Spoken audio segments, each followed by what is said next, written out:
नमस्कार। मैं रेणुका सिंह गाज़ियाबाद से रूबरू के इस शानदार मंच पर आप सभी का हार्दिक स्वागत और अभिनंदन करती हूँ। एक शाम कहानी के नाम इरशाद राही जी, अजहर हुसैन जी और अपनी रूबरू की पूरी टीम के साथ आज हम सुभाष नीरव जी का इस्तकबाल करते हैं इस शानदार रूबरू के मंच पर, जिसमें हम एक बहुत ही उम्दा लघु कथाकार या कहानीकार को आमंत्रित करते हैं और अपनी शानदार लघु कथाओं और कहानियों से वो इस मंच को सुशोभित करते हैं। तो कभी हम लोग स्ट्रीमिंग करते हैं, डिस्टरबेंस आ गया था, तो फिर से मैं शुरू करती हूँ अपना कार्यक्रम और सुभाष नीरव जी का हार्दिक स्वागत और अभिनंदन करती हूँ। रूबरू के शानदार मंच को नमन करती हूँ जो एक कार्यक्रम शुरू किया है इरशाद राही जी ने लघु कथा और कहानियों को लेकर। तो बुधवार की शाम आप सभी लोग सुरक्षित रखिए हमारे लिए 8 बजे, जिसमें हम हर शाम बुधवार को आपको एक लघु कथाकार और कहानीकार से मिलवाएंगे।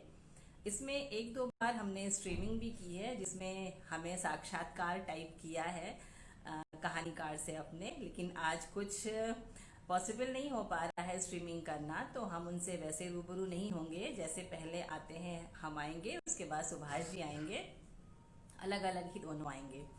सुभाष जी बहुत सीनियर लघु कथाकार और कहानीकार हैं। उनके बहुत सारे लघु कथा संग्रह, कहानी संग्रह, कविताएं और वो बहुत अच्छे अनुवादक भी हैं।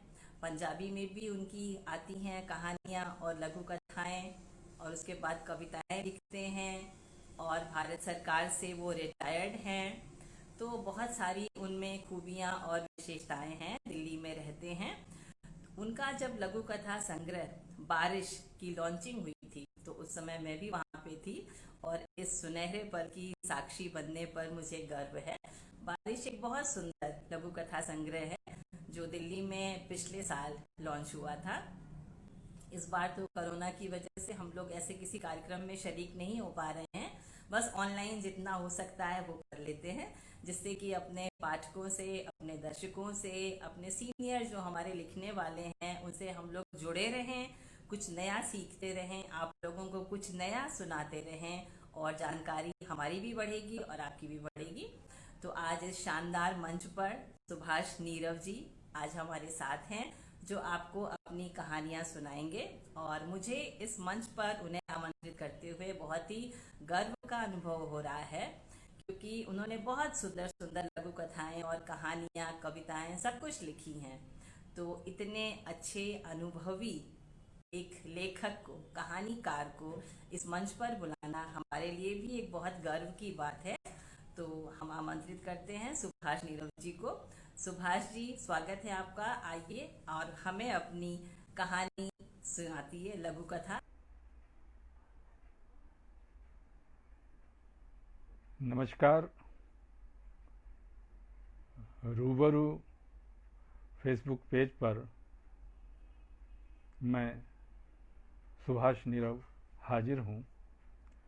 अजहर भाई, इरशाद भाई, बताएं कि क्या मैं इस रूबरू को शुरू कर सकता हूँ और मेरी आवाज़ क्या सही आ रही है? आप बताएंगे टिप्पणी में तो मुझे मालूम होगा।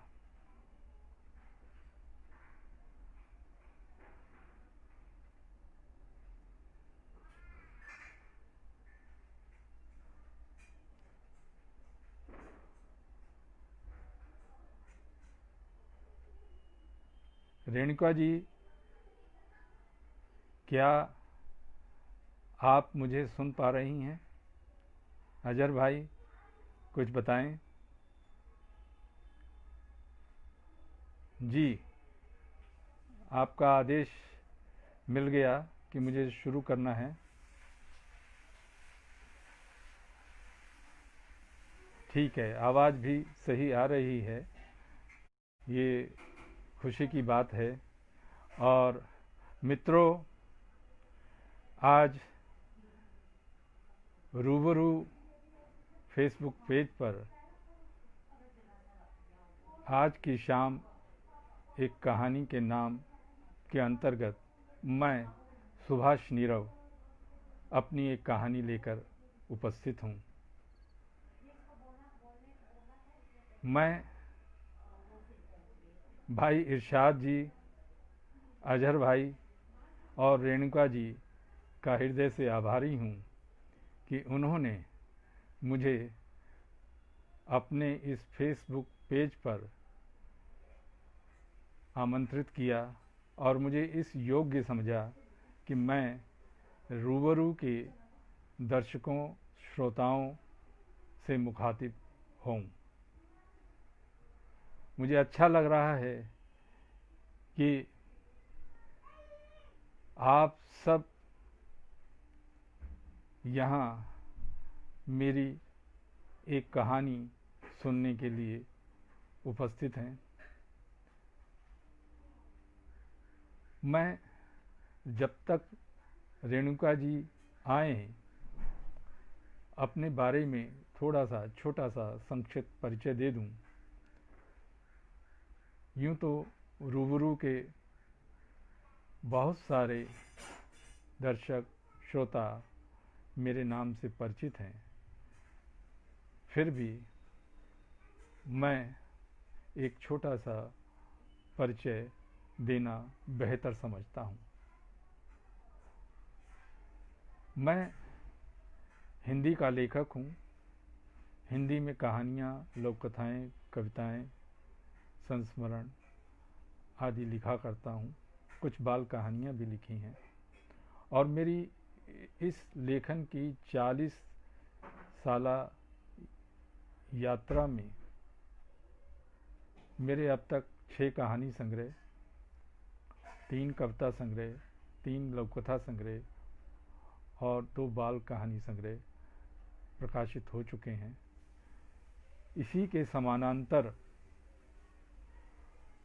मैं पिछले 40 साल से अपनी माँ बोली पंजाबी से हिंदी में अनुवाद करता आ रहा हूँ। मैंने पंजाबी साहित्य की अनेक किताबों का अनुवाद हिंदी में किया है। उसमें कई उपन्यास, आत्मकथाएं, कहानी संग्रह शामिल हैं और लगभग पंजाबी की 600 से ऊपर कहानियों का हिंदी में अनुवाद हिंदी के पाठकों के समक्ष रख चुका हूँ। कथा देश का पंजाबी विशेषांक हो, मंतव्य का पंजाबी कहानी विशेषांक हो या हिंदी चेतना का कहानी विशेषांक हो, इनका मैंने अतिथि संपादन किया है और इस समय भी जब मैं भारत सरकार से सेवानिवृत्त हो चुका हूँ,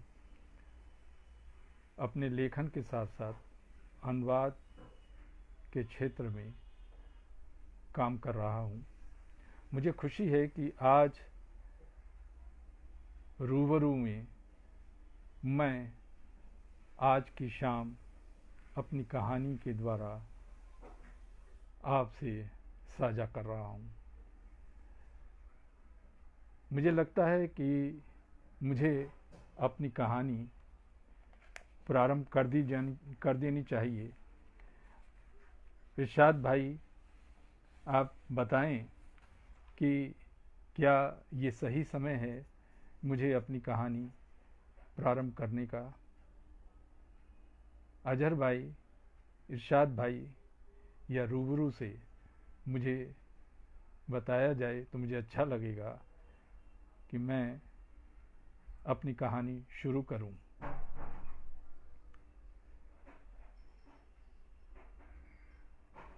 कई बार ऐसा लगता है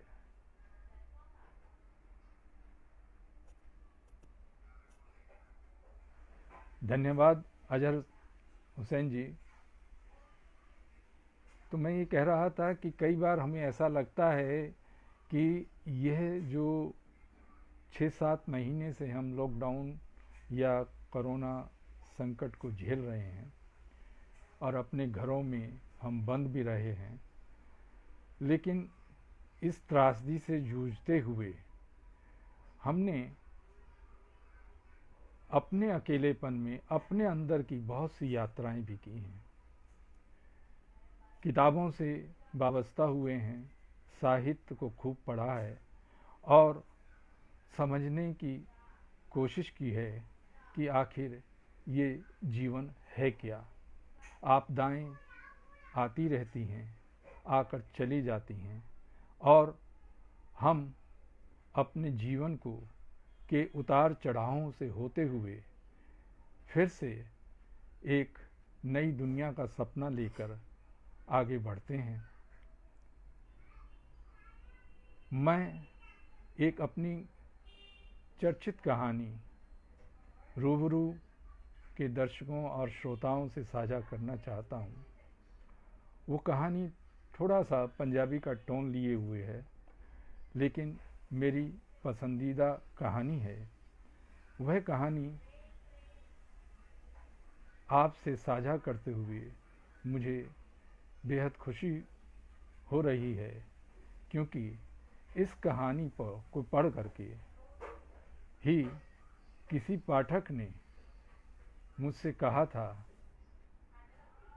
सर ये कहानी आपने मेरे ही जीवन पर लिख दी है।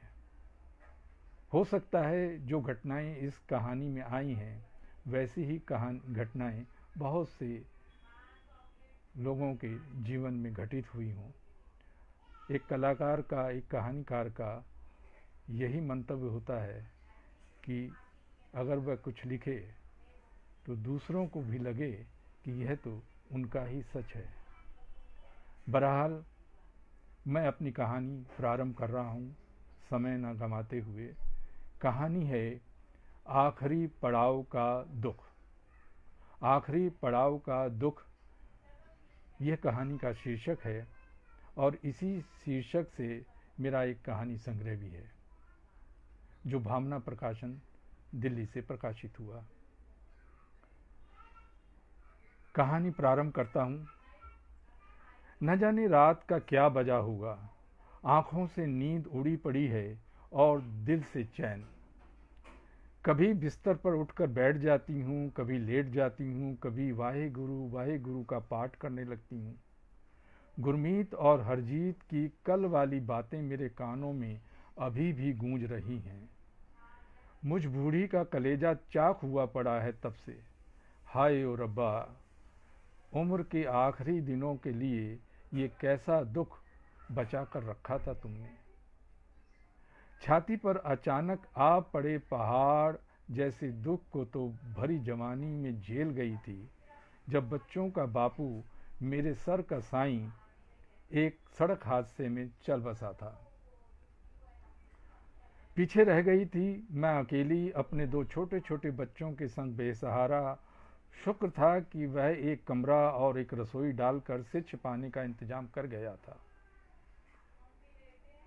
मैंने कैसे अपने आंचल में इन बच्चों को संभाल कर रखा, यह मैं ही जानती हूँ। यह मेरा रब।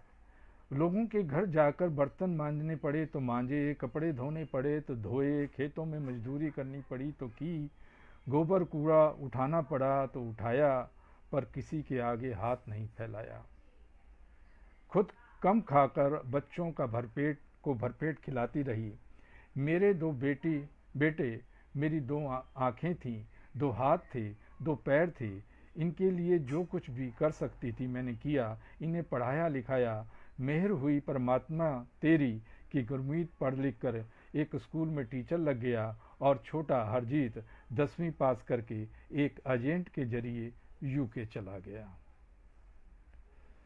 हरजीत से मैंने जो उम्मीदें लगाई थीं सो लगाई थीं, पर गुरमीत को अपने छोटे भाई से कुछ अधिक ही उम्मीदें थीं। उसने इधर उधर से कर्जा पकड़कर एजेंट की जेबें भरी थीं और हरजीत को हवाई जहाज पर चढ़ा दिया था। गांव के कई लड़के विदेश जा चुके थे। उनके घरों में अब टोर थी।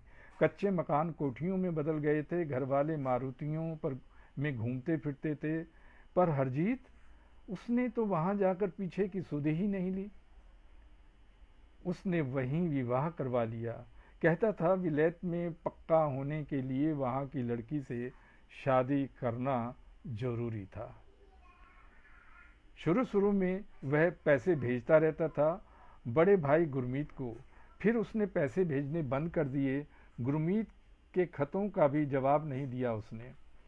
गुरमीत निकलते घुसते कुड़ता, गालियां निकालता, हरामखोर। वहां जाकर मेम की गोद में जा बैठा। कोई फिक्र है उसे मेरे सर से कर्जा उतारने की? ब्याज तो हनुमान की पूंछ सा बढ़ता ही जाता है। फिर एक दिन हरजीत चुपचाप बगैर बताए इंडिया आ गया। पूरे 5 बरस बाद वह लौटा था, वह भी अकेला। हरजीत आया था तो मेरे आंसू थमने का नाम नहीं ले रहे थे। 5 बरस बाद जो उसकी सूरत देखने को मिली थी, उसे बार बार छाती से लगाकर उसका माथा चूमती। रे हरजीते, तूने वहां जाकर मुझे बिल्कुल ही भुला दिया। तुझे मेरी कभी याद ना आई रे? और तू अकेला क्यों आया है? बहू को भी साथ ले आता। आंखें बंद होने से पहले मैं भी देख लेती अपनी बहू को कैसी दिखती है। गुरमीत और उसकी घरवाली ने हरजीत को खूब खरी खोटी सुनाई थी, उल्हाने दिए थे। गुरमीत अपने सिर पर चढ़े कर्जे और बढ़ते ब्याज का रोना रोता रहा था। वे दोनों हरजीत पर सारे समय यही जोर डालते रहे कि अब आया है तो ऊपर 2 कमरे डलवा कर जाए। लेकिन हरजीत सिर्फ कोठे पर अंग्रेजी बाथरूम बनवाकर और नीचे मकान का फर्श पक्का करवाकर लौट गया था, यह कहकर कि जल्द ही गुरमीत को पैसे भेजेगा ऊपर कमरे डलवाने के लिए।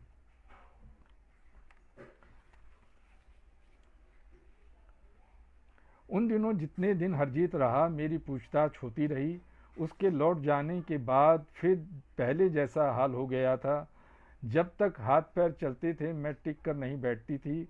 हर वक्त कुछ ना कुछ काम मेरे हाथ में होता। घर की साफ सफाई करती, झाड़ू बुहारी लगाती, 2 वक्त का खाना बनाती, बर्तन मांज देती, कपड़े धोकर कोठे पर डाल लाती, बहू प्रीति के सिर में बैठकर तेल झस देती। तब प्रीति भी मुझसे खुश हो रहती थी। माँ जी करती घूमती थी, लेकिन देह तो देह है, उम्र के साथ साथ थकने लगती है।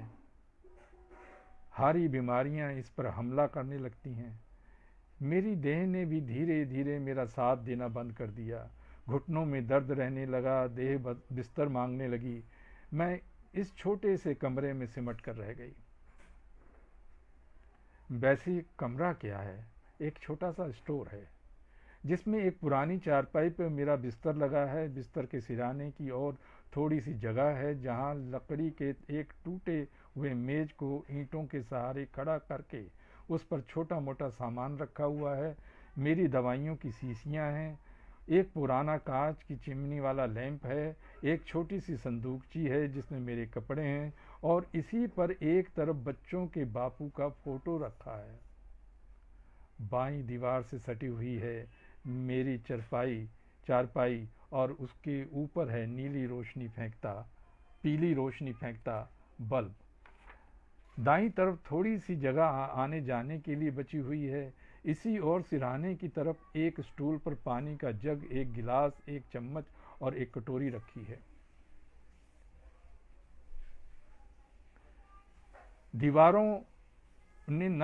दीवारों में न कोई खिड़की है, न रोशनदान, बस एक दरवाजा है जो कभी बंद नहीं होता। कड़ाके की ठंड में भी मैं इसे बंद नहीं करती। दरवाजा बंद होने पर मेरी सांस घुटने लगती है। इसमें पुरानी मोटी चादर का एक पर्दा हमेशा लटका रहता है, जिसके कारण बाहर आने जाने वाले व्यक्ति को अंदर बिस्तर पर पड़ी मैं दिखाई नहीं देती। इस कमरे के साथ ही ऊपर कोठे पर जाने के लिए जीना बना है।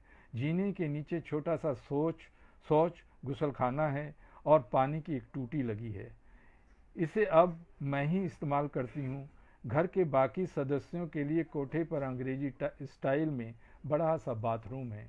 जीने से आगे एक बड़ा कमरा है और एक रसोई।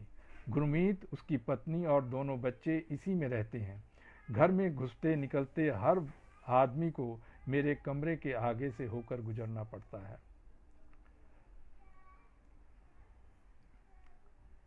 कुछ बरस पहले जब मेरी तबीयत ठीक हुआ करती थी, मैं कमरे से बाहर निकलकर छोटे से आंगन में बैठ जाया करती थी।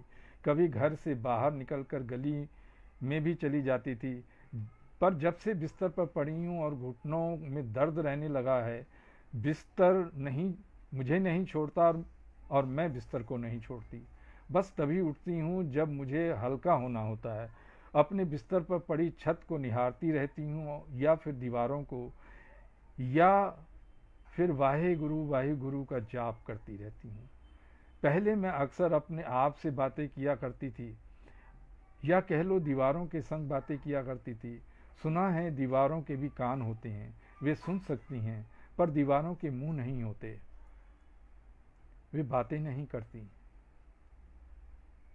अब कोई मेरे कमरे में नहीं घुसता, मेरा हाल चाल नहीं पूछता, ना बेटा ना बहू। बिंदर और जिंदर, गुरमीत के दोनों बेटे, कभी कभार पर्दा उठाकर मेरे कमरे में आ घुसते हैं। मेरे बिस्तर पर बैठकर खेला करते थे तो मुझे बड़ा अच्छा लगता था। मैं बच्चों के संग बातें करके खुश हुआ करती थी, मेरा वक्त अच्छा गुजर जाता था। लेकिन जब से मैं बीमार पड़ी हूँ, बच्चों ने भी मेरे पास आना बंद कर दिया है। शायद बहू ने ही रोक दिया हो। पहले गुरमीत दफ्तर जाते समय और दफ्तर से लौटते समय मेरे पास घड़ी भर के लिए ज़रूर बैठ जाया करता था। मेरा हाल चाल पूछता था, दवाई के बारे में पूछता था। लेकिन आहिस्ता आहिस्ता उसने हाल चाल पूछना बंद कर दिया, मेरे पास बैठना बंद कर दिया। छुट्टी वाले दिन दो बार अवश्य पर्दा उठाकर झांक लेता है, पर अब कोई मेरी बात नहीं पूछता। मैं गूंठ में पड़ी हूँ आलतू फालतू सामान सी। शोभना श्याम जी, आपका स्वागत, बहुत बहुत शुक्रिया आप आई। कौशल सोनी फरहत जी, आपका शुक्रिया, आप नमस्कार। वाहे गुरु पालनहार, कृपा कर बुढ़ापे में नरक ना दिखा। कई दिनों से मेरी दवा दारू खत्म हुई पड़ी है। कोई इधर झांके तो मैं उससे कहूँ, उन्होंने तो मुझे बिल्कुल ही छिनक दिया है जैसे। अरे निर्मोहियो, कभी पर्दा उठाकर मुझ करमजली को भी एक नज़र देख लिया करो, जीती हूँ कि मरी। कभी कभी सोचती हूँ कि क्यों कलपती हूँ मैं, जो किस्मत में लिखा है वो तो भोगना ही है। यह क्या कम है कि 2 वक्त की रोटी मिल रही है, घर से बाहर तो नहीं फेंक रखा। परमात्मा का शुक्र मना कि बहू पर्दे के नीचे से खाने की थाली सरका आ जाती है, बर्तन उठाकर ले जाती है। क्या हुआ जो कभी पास आकर बैठकर या घड़ी भर खड़े होकर बात नहीं करती। इधर मैं भी न जाने क्या क्या बातें दिल में लिए बैठी रहती हूँ उससे साझा करने के लिए, पर वह है कि मौका ही नहीं देती। पहले मैं बिस्तर पर पड़े पड़े बहू या बच्चों को हाँक लगाती रहती थी, कभी पानी के लिए, कभी रोटी के लिए, कभी दवा के लिए, कभी टट्टी पेशाब जाने के लिए। आवाज़ लगाते लगाते मेरा गला सूख जाता, पर कोई झांकता नहीं था मेरी ओर। हार कर मैंने हाँकें लगानी बंद कर दी। खुद सोटी उठाकर घुटने पर हाथ रखकर उठती हूँ, नलके पर से पानी लेती हूँ या फिर हल्का हो आती हूँ। अब तो मुझे आदत सी पड़ गई है। वाहिगुरु, तू ही बख्शनहार। दाईं तरफ की दीवार पर कैलेंडर टंगा है गुरु नानक देव जी का। जब भी कैलेंडर की ओर देखती हूँ, मुझे लगता है बाबा नानक मेरी तरफ ही देख रहे हैं और मुस्कुरा रहे हैं। मैं वाहे गुरु करते हुए अरदास करती हूँ, हे सच्चे पातशाह, बुढ़ापे में और दुख न दिखा, अपने पास बुला ले, अब बर्दाश्त नहीं होता। कभी मेज पर रखी गुरमीत हरजीत के बापू की फोटो को निहारने लगती हूँ, उससे बातें करने लगती हूँ। देख रहा है ना तू, तेरे जाने के बाद मेरी क्या दुर्गत हो रही है। पिछले 2-3 दिनों से घर में चहल पहल सी है। गुरमीत भी मेरा हाल चाल पूछने आने लगा है। कभी कभी बच्चे भी आकर झांक जाते हैं। मेरी दवा भी आ गई है।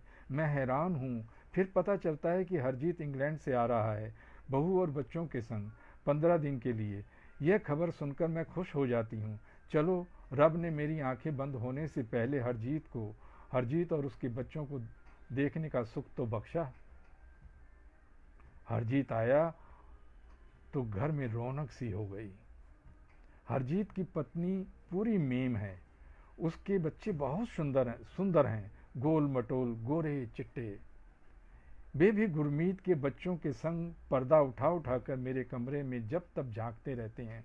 हरजीत की पत्नी ने 2-3 बार मेरे कमरे में आकर मेरे संग बात की है। अंग्रेजी में ना जाने क्या गिटपिट करती रही, मेरी समझ में तो कुछ नहीं आया। बीच बीच में पंजाबी हिंदी के 1-2 शब्द जरूर मेरे कानों में पड़े, पर उसका मेरे संग बात करना मुझे अच्छा लगा। मेरा मन किया कि वह मेरे पास ही बैठी रहे। पिछले कुछ दिनों से मुँह पेशाब भी बहुत आ रहा है। रात को 2-3 बार मुझे उठना पड़ता है। घुटनों के दर्द के कारण जान निकल जाती है मेरी। मन करता है कमरे के बाहर वाली नाली पर बैठ जाऊं, पर बहू की झिड़कों से डरती नहीं बैठती। एक बार बैठी थी तो अगली सुबह बहू ने नाक मुंह को दुपट्टे से ढक कर मेरी वो आरती उतारी थी कि मैं तौबा तौबा कर उठी थी। परसों रात जब मैं पेशाब के लिए बाहर निकली तो गुरमीत के कमरे से झगड़ने की आवाज़ें आ रही थी। गुरमीत और उसकी घरवाली तेज आवाज़ में हरजीत से झगड़ रहे थे। मैं हल्का होकर गुरमीत के कमरे की ओर बढ़ी। मन में आया दरवाज़ा खोलकर उनसे कहूँ, पुत्र क्यों झगड़ते हो आपस में? जो बात करनी है आराम से बैठ कर करो। इतनी रात गए ऊंची आवाज़ में झगड़ रहे हो, पड़ोसी भी क्या सोचते होंगे। फिर न जाने क्या सोचकर कमरे के बाहर ही खड़ी रही, सोटी के सहारे। भीतर की आवाज़ें मुझे साफ सुनाई दे रही थी। तू तो अच्छा गया यहाँ से, जाते वक्त तो कहता था पैसे भेजूंगा, ऊपर 2 कमरे डलवाने के लिए। प्री तो गुरमीत की घरवाली हरजीत को ताना मार रही थी। हाँ, नहीं भेज सका। मेरा भी अब परिवार है, बहुत महंगाई है वहाँ, गुजारा मुश्किल से होता है, हरजीत की आवाज़ थी। और जो मैंने लाखों का कर्ज उठाकर तुझे बाहर भेजा, तो क्या इसलिए भेजा था कि तू वहाँ जाकर मौज करे और इधर मैं तेरा कर्जा उतारता फिरूं? मेरा परिवार, मेरे बच्चे नहीं हैं क्या? गुरमीत बहुत गुस्से में लग रहा था। उतार दूंगा सारा कर्जा, पर धीरे धीरे। इतने साल हो गए तुझे वहाँ गए, क्या किया तूने? गांव के दूसरे घरों के लड़के भी तो बाहर गए हैं। 2-4 साल में गांव में हवेली डाल ली और उनके घर वालों ने। घरवाले भी बारी बारी से हवाई जहाज पर चढ़कर विदेश घूम आए हैं। एक तू है, पहले तो 5 साल तक शक्ल नहीं दिखाई, 5 साल बाद आया तो बस बाथरूम बनवाकर और फर्श डलवार कर चलता बना। फिर 4 साल गचका मार गया, ना पैसा भेजा, ना किसी चिट्ठी का जवाब दिया। गुरमीत लगातार बोले जा रहा था। तुम लोगों को तो मेरे पौंड ही नजर आते हैं। अरे एक एक पौंड के लिए कैसे देह तोड़ मेहनत मुझे वहाँ दिन रात करनी पड़ती है, यह मैं ही जानता हूँ। तुम यहाँ बैठे क्या जानूं? तो शादी करने की क्या जल्दी पड़ी थी तुझे? कुछ पैसा वैसा कमा लेता, इधर का कर्जा उतार लेता, फिर कर लेता शादी, बसा लेता परिवार। बाजी, शादी ना करता तो वहाँ ठहर नहीं सकता था। शादी की है तो पक्का हुआ हूँ। पक्का होने के लिए वहाँ से ब्याहे गए आदमी भी वहाँ यहाँ से ब्याहे गए आदमी भी वहाँ शादियाँ करवाते हैं, नहीं तो। हरजीत सफाई दे रहा था। पर मैं तो कर्ज के ब्याज से मरा पड़ा हूँ। मूल तो ज्यों का त्यों छाती पर पहाड़ सा पड़ा है। मेरी जान आफत में आई पड़ी है। कर्जा देने वाले ताने मारते हैं, कहते हैं अब तो तेरा भाई विदेश में कमा रहा है, अब कैसे कमी तुझे पैसों की। देख भाई, तू मेरे सर से ये कर्जा उतार ताकि मैं भी 2 सांसें सुख की ले सकूं। गुरमीत की आवाज़ रुआसी हो उठी थी।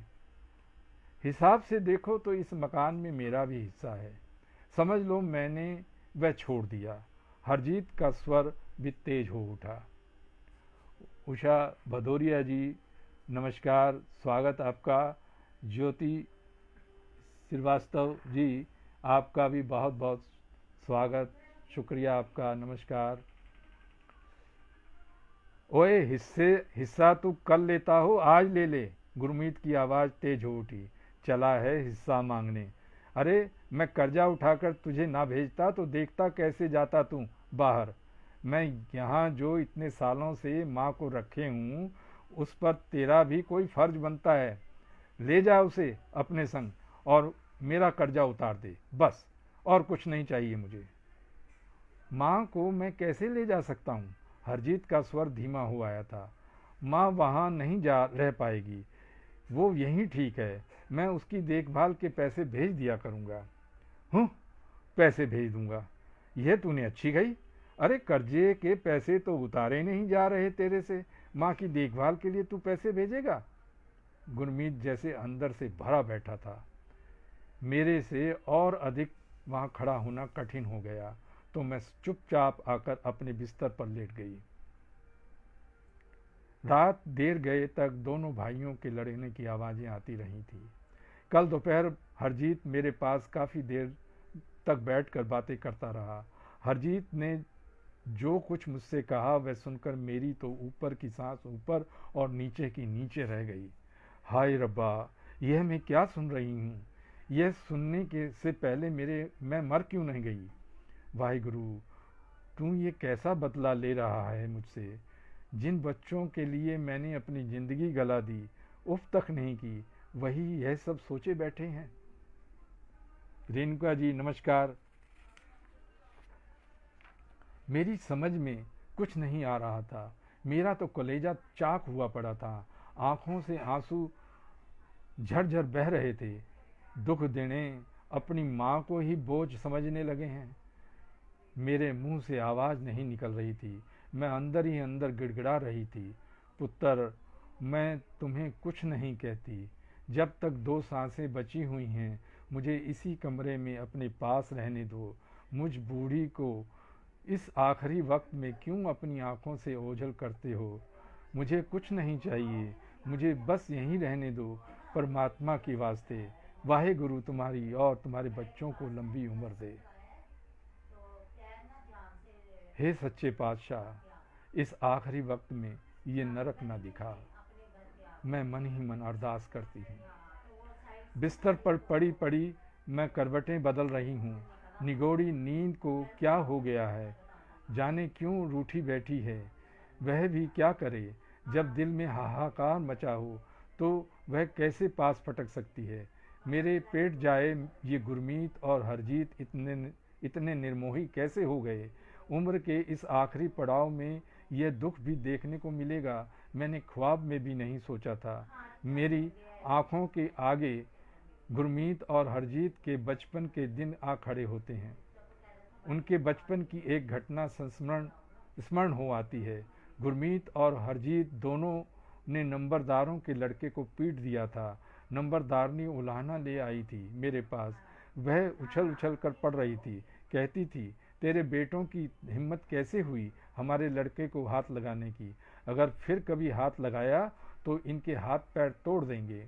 नंबरदारनी जब खूब अबा तबा बोलकर चली गई तो मैंने दोनों बेटों की खबर ली थी। आंखों में आंसू भरकर उन लोगों को खूब डांटा था, उन दोनों को खूब डांटा था। रे तुमने क्यों इन नंबरदारों के लड़कों से पंगा लिया? मुझे गांव में रहने देना है कि नहीं?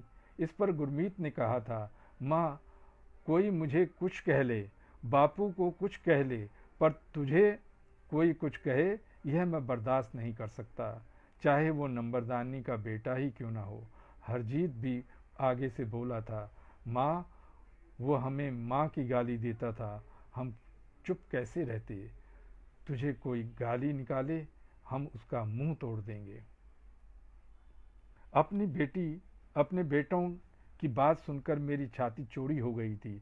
यही गुरमीत कहा करता था, माँ तू फिक्र न कर, मुझे बड़ा हो लेने दे, फिर तुझे कभी काम नहीं करने दूंगा। बस तू बिस्तर पर बैठी हुक्म चलाया करना, मैं तेरा हुक्म बजाया करूंगा। आज बिस्तर पर पड़ी मैं वही माँ हूँ, पर बेटे वे नहीं रहे। आज मैं उनके लिए बोझ हो गई हूँ। सारी उम्र मैं यही कोशिश करती रही कि मेरे बच्चे सुखी रहें। सारे दुख अपनी छाती पर झेलती रही और उन्हें कोई दुख तकलीफ ना हो, माँओं की छातियाँ होती ही इसलिए हैं। हम पहले बच्चों को दूध पिलाती हैं, फिर उनके दुख दर्द अपने ऊपर झेल लेती हैं। मेरी नज़रें बाबा नानक के कैलेंडर की ओर उठ जाती हैं, फिर मेज पर रखी गुरमीत हरजीत के बापू की फोटो पर। मुझे लगता है मानो वे दोनों मुझसे पूछ रहे हों, मुझसे कुछ कह रहे हों। अपने बच्चों के सुख चाहने वाली सुखदेई, अब भी तू बच्चों के सुख के बारे में ही सोच। अगर इन्हें इसी बात में सुख मिलता है तो तू इसके सुख में विघ्न न बन। वे तुझे वृद्ध आश्रम ही तो छोड़ने जा रहे हैं, रूढ़ी पर फेंकने तो नहीं। बाहर चिड़ियाँ चहचहाने लगी हैं, शायद भोर का समय हो गया है। वाहे गुरु करती मैं घुटनों पर हाथ रखकर उठ खड़ी होती हूँ। संदूकची में से अपने 2 जोड़ी कपड़े निकालती हूँ, उन्हें एक थैले में रखती हूँ। अपनी दवा, गिलास, कटोरी और चम्मच समेटती हूँ। दीवार पर से बाबा नानक का कैलेंडर उतार कर रख लेती हूँ। मेज पर रखे फोटो में गुरमीत हरजीत के बापू हंस रहा है। मुझे यहीं छोड़े जा रही हो सुखदेई? मेरी आंखें गंगा जमुना हो उठती हैं। मैं मेज पर से फोटो उठाकर उसे दुपट्टे के पल्लू से पोंछते हुए बुदबुदाती हूँ। नहीं, तेरा यहाँ क्या काम? तू भी चल मेरे साथ। तो यह थी मेरी कहानी, आखिरी पड़ाव का दुख। आपको निसंदेह अच्छी लगी होगी, और मैं देख रहा हूँ कि यहाँ मंजू शर्मा जी हैं।